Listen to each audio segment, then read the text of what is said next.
like I hit the lotto. Flexing on all these bitches, black shirt, Johnny Bravo. Wherever I'm gonna go, these little hoes gonna follow. What's up, guys? Back with a new video on the Style Beats and Create Labs, and we have another album review there. I'm going over Jack Harlow's album.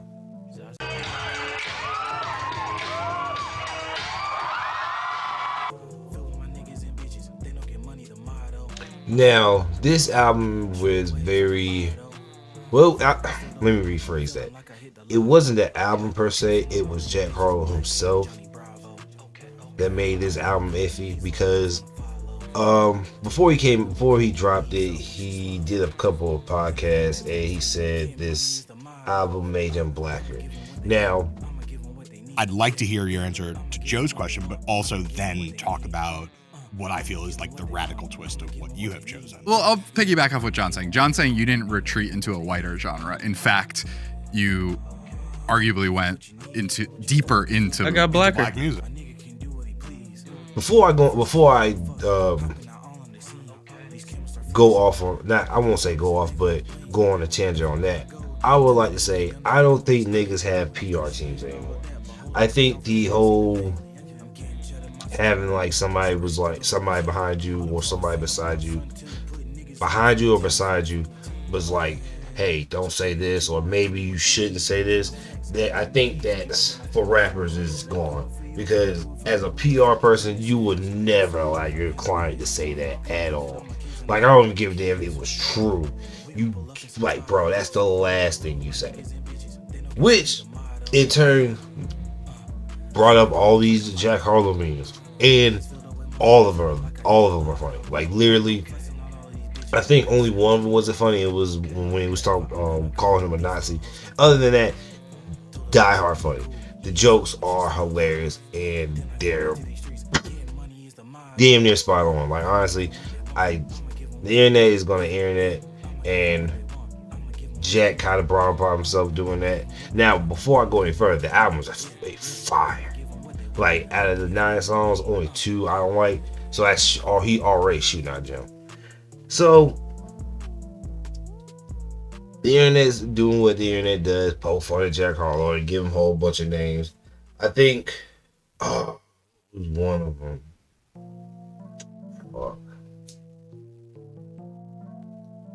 Because they were like, when I mean like these jokes were stupid.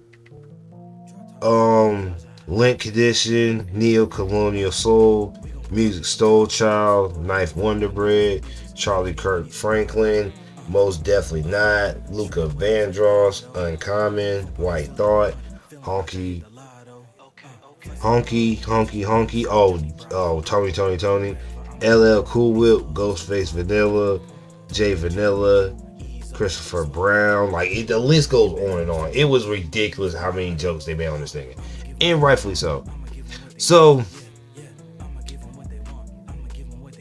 getting past the jokes and getting past the podcasts he did, interviews he did, I finally got to the album. Before delving into his album, I should have known I was gonna like this album because of the song Miss Johnson he put out a couple months ago. And we should have saw him come in with this album, because if you listen to Miss Johnson, it sounds like it was a test run for what he wanted to put on his album. Because you listen to his album is phenomenally good. Like, sure, let me go ahead and start on the album. Let's go. So the name of the album is called Monica. And we have Trade Places, Lonesome, Prague, My Winter, Move Along with James Savage, All My Friends, Living Alone, Against the Grain, and Say Hello. Now, the first 3 songs told me immediately what I was in for. Now, people were trying to say he was trying to be do Drake on this, which I don't think is a fair assessment, because they're trying to say that he's trying to pull the Post Malone rap a little bit, and then move on to a completely different genre, which I don't think so, because he was mainly rapping. He was rapping more than Post Malone, and he put out more, I want to say, rap albums than Post. Post, who else? Macklemore and like a couple others. Like, he put out more rap albums than them. But I can see the trend of like white rappers going on different genres by getting hype off rap and then moving on somewhere else.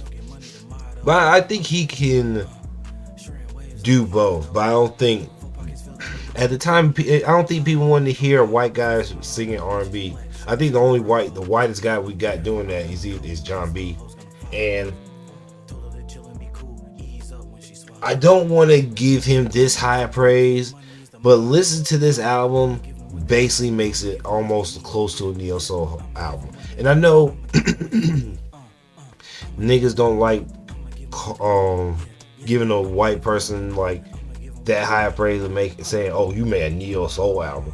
But going through it, it's like he's paying homage without just like downright saying, "Oh, I'm an R&B nigga, like I can sing better than Chris Brown," which I hope he doesn't say that shit, because that's some big boost you gotta feel, and for you to even say that is crazy. But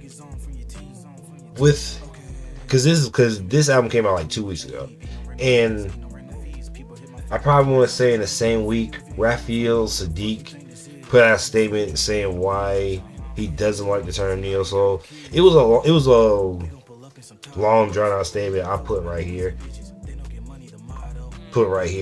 So you guys can pause it and get a good reading to it. But I think, what was I trying to say? I wouldn't, like I said, I'm not giving a pass. And I'm not saying that you have to forcibly listen to this album, because there's a couple artists that say dumb stuff, and I'd be a whole hypocrite if I was like, "Oh, he said this album made him black, so I'm not gonna listen to him." There's a bunch of artists that did or said some dumb shit, and I definitely could listen to that album. So I'm not gonna be a hypocrite and say, "Oh man, go and listen to it." You can just bypass what he said. No, if you don't want to listen to it, then that's on you. But going back to this album, boy, let me tell you something. The best song on, well, I'm gonna go in order, but the best song on here is "Say Hello," man. And this album isn't just like a nigga just saying anything on R&B beats and just getting it off. You can actually hear like, oh shit, he fell in love with a girl, he saw another girl, he wanted to choose both of them, but he couldn't. He was stuck in between a rock and a hard place.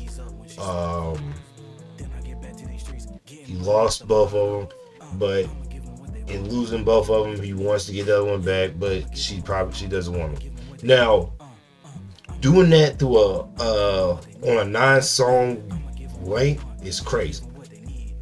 2, having only just 2 songs on your debut R&B at first album, insane. That ratio is insane. Now, with me going through this album, I wanted to, because all my friends are Against the Grain were the 2 songs I didn't like. But if I had to put them in order, Say Hello, My Winter, Lonesome, Trade Places, Move Along, and Living Along. Though in that order, because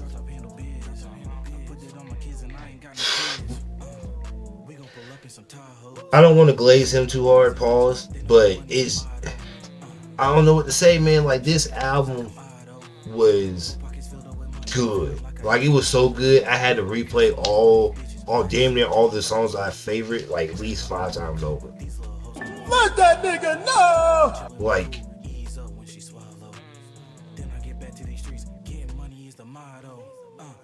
I don't want to say that this album got me back into listening to music, because I was listening to music for a while, but I don't know. I was really looking for a good R&B album. Now there was another one. There are another R&B album that I was listening to. I think it was what's her name? Cause I'm bad at all these names because there's a lot of what's her name? Olivia Dean.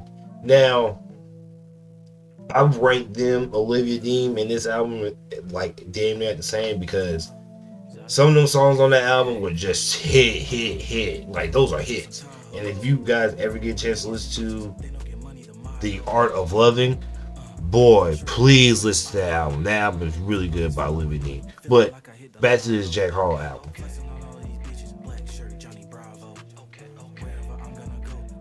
I want to say that I want him to try mixing both the R&B and the rap together.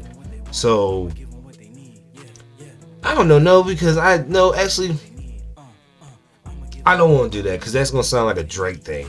Just find a formula that works for you, man. Like I know that it's gonna be hard because niggas is gonna be like you're just trying to be like a Drake thing where Drake raps and then do R&B. But if you want to like combine the two where you can rap and do R&B, so you're not just like you're, I don't want to say catering or pandering, but to find a flow, your state flow to go into. And I think this is a step in another direction where Jack can thrive in, because if you can take some singing lessons and sing a little better, mind you, his singing on here is not awful, but if you can actually get the practice in and get better with it, then I feel like it wouldn't look as like a one bite thing in the eyes of R&B artists, because there's a bunch of R&B artists who I want to say have better material than him who don't get that shine.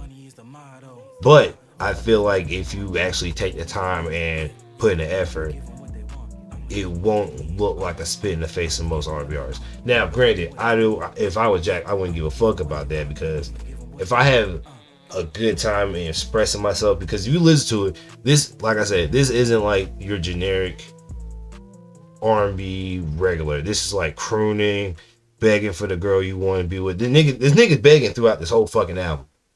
And that's what people have been getting on my nerves. Niggas and bitches been wanting a crooning, whining, begging R&B album. And we got it. Now, mind you, if he didn't say all that shit before, we probably would have been eating off this album, as in the R&B community. But he said what he said, so it nullifies it.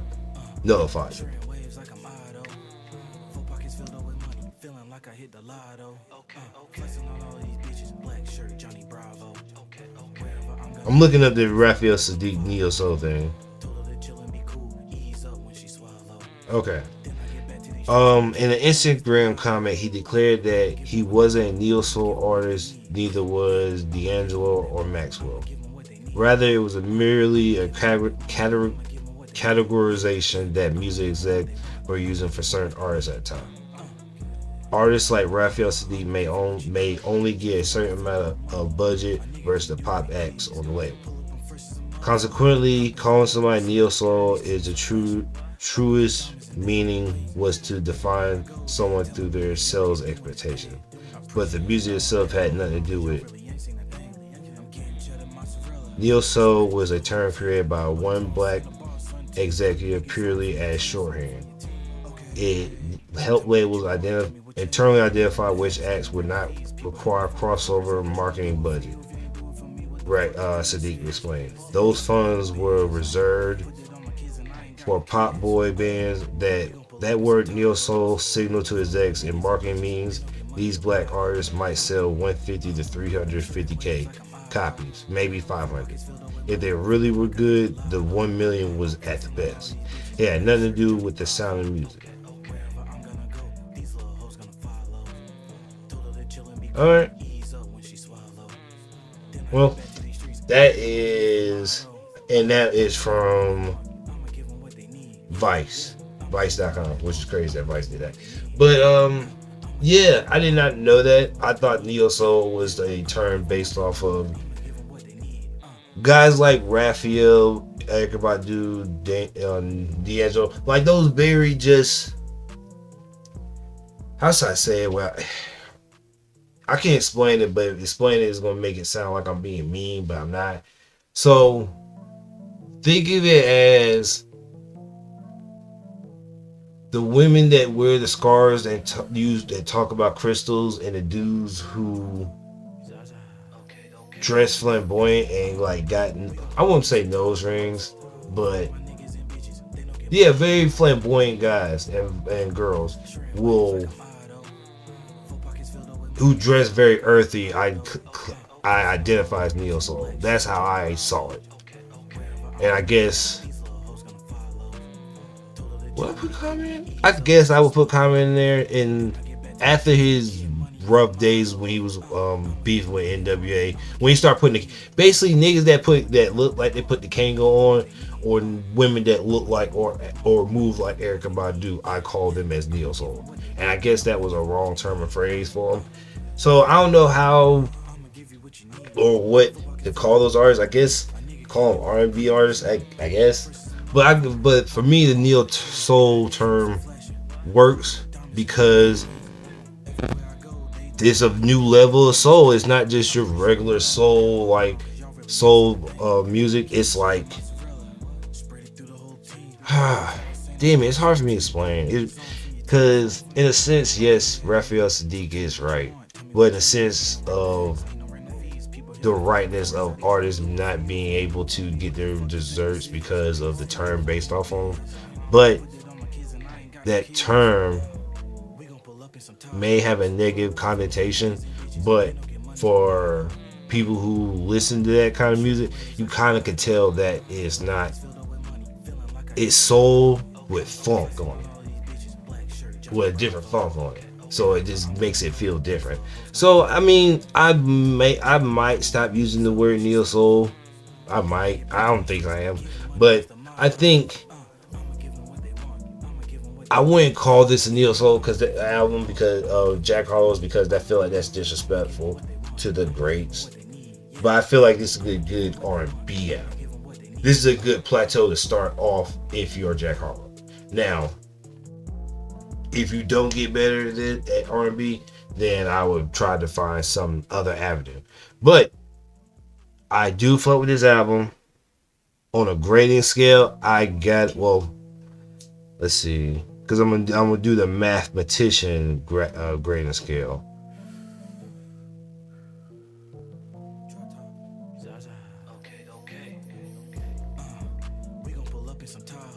Oh.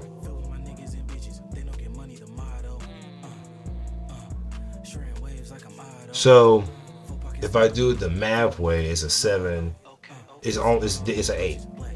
But if I want to go by my heart and the ears of that guy, I'm giving it a 9. And those 2 songs, I'm just taking half a point off. So I don't know, man. This is a good album, and I hopefully this is something that continues to move forward as people venturing off and doing something different, not just doing the old same old hat and ball trick.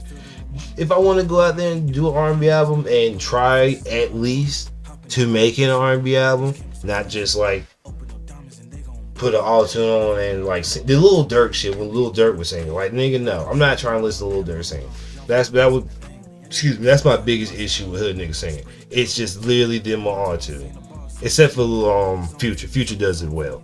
And Thug. And a couple other. But like if you do the Lil Durk way, I'm not accepting that. I'm not accepting that. But that's it for the video. There's more videos coming up soon. I'm gonna try to like make it like a music review, anime review, manga review. I'm trying to like even it out so it's not just so one-sided. But I want to say thank you guys. I've been seeing that you guys have been viewing and liking a lot of my videos. I deeply appreciate it. the cycle never stops. I'm still gonna drop videos. I appreciate you guys listening. Say la vie. Peace.